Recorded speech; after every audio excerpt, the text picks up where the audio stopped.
Halo semua, perkenalkan nama saya Gustia Yuaulia Ananda Jyoti. Saya merupakan mahasiswi dari Institut Teknologi PLN. Hari ini kita akan bahas tentang desain memori utama semikonduktor.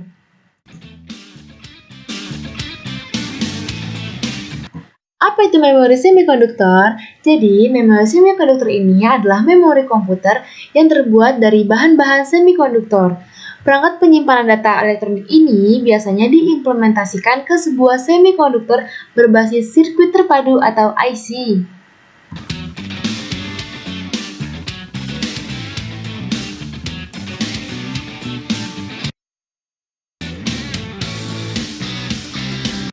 Nah, pada memori semikonduktor itu memiliki beberapa jenis. Yang pertama ada RAM. RAM atau dengan kata lain Random Access Memory adalah memori semikonduktor yang biasanya hanya digunakan untuk membaca.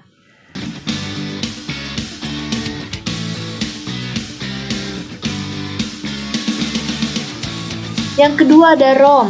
ROM atau Read Only Memory sesuai dengan namanya, memori ini merupakan jenis memori semikonduktor yang hanya dapat menyimpan data dalam sekali tulis saja.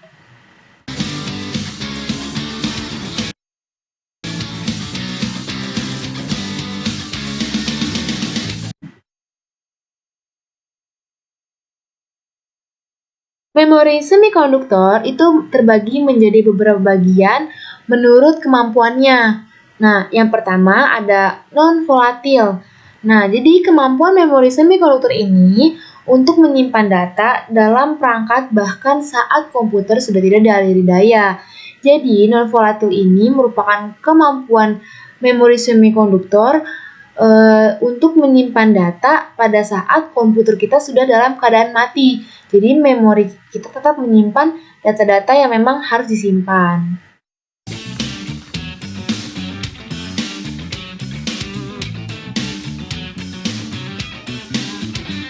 Oke, yang kedua volatil. Jadi kemampuan memori ini adalah untuk menahan data. Jadi dengan kata lain, data-data ini akan hilang ketika komputer dimatikan.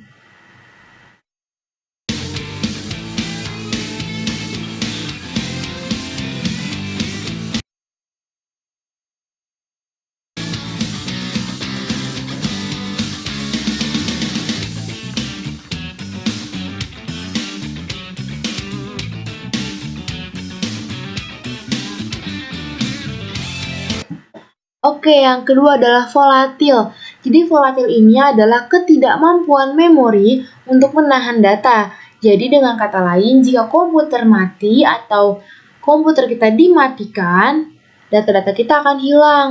Jadi memori tidak mampu menahan data-datanya dengan baik. Oke, kita akan bahas sel memori. Sel memori ini adalah elemen dasar. Jadi, semua sel memori semikonduktor itu memiliki sifat-sifat tertentu. Sifat yang pertama adalah sel memori ini memiliki dua keadaan stabil yang dapat digunakan untuk merepresentasikan bilangan biner.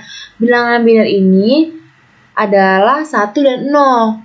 Nah, yang kedua, sel memori ini mempunyai kemampuan untuk ditulisi guna menetapkan keadaan. Dan yang ketiga adalah sel memori ini mempunyai kemampuan untuk dibaca. Nah, yang berguna untuk merasakan keadaannya. Nah, selanjutnya kita akan bahas tentang parameter memori. Jadi, dalam memori utama semikonduktor memiliki beberapa parameter. Nah, yang pertama adalah kapasitas. Pada kapasitas, memori dinyatakan sebagai unit penyimpanan yang terdiri dari alamat dan panjang word. Yang kedua ada latensi.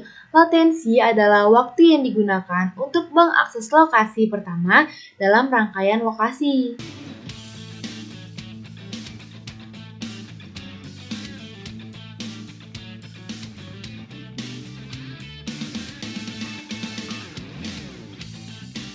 Yang ketiga adalah kecepatan.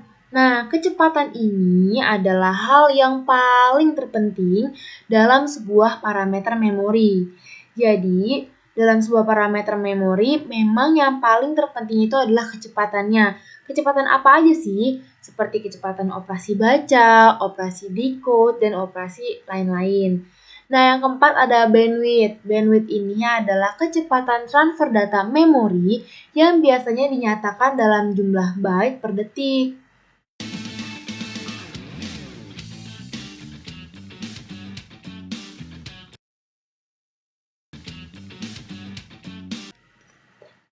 Nah, yang terakhir adalah klasifikasi memori. Klasifikasi memori ini terbagi menjadi beberapa bagian. Yang pertama ada kemampuan baca atau tulis saja. Jadi artinya memori ROM ini hanya boleh dibaca oleh CPU dan memori ini hanya dapat melakukan operasi baca dan tulis. Jadi kemampuan ini tidak memiliki kemampuan lain selain baca dan tulis saja. Yang kedua ada akses. Akses ini dibagi menjadi dua. Yang pertama ada memori akses acak. Memori akses acak ini adalah memori yang memperbolehkan pengaksesan ke suatu lokasi tanpa ada keterkaitan dengan posisi fisiknya.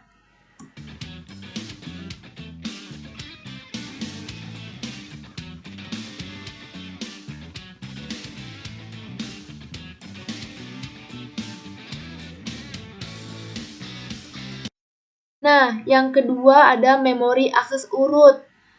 Pada memori ini, pembacaan suatu lokasi dilakukan secara berurutan, di mana setelah operasi baca dan tulis dilakukan, hit baca atau tulis ini diletakkan di depan lokasi berikutnya.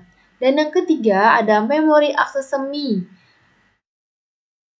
Memori akses semi acak. Jadi, pemilihan lokasi yang diakses ini menggunakan dua langkah. Yang pertama adalah satu akses acak dan yang lainnya adalah akses urut.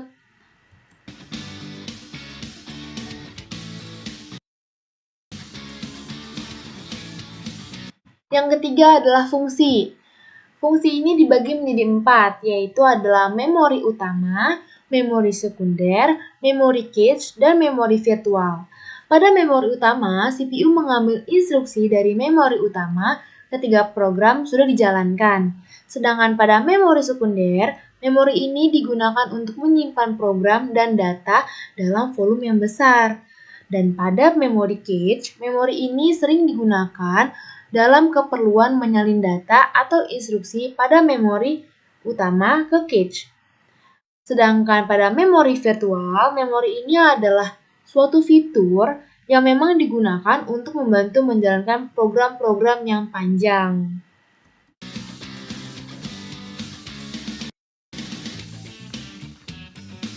Yang terakhir adalah teknologi. Teknologi ini dibagi menjadi 4. Yang pertama ada memori magnetic book boleh.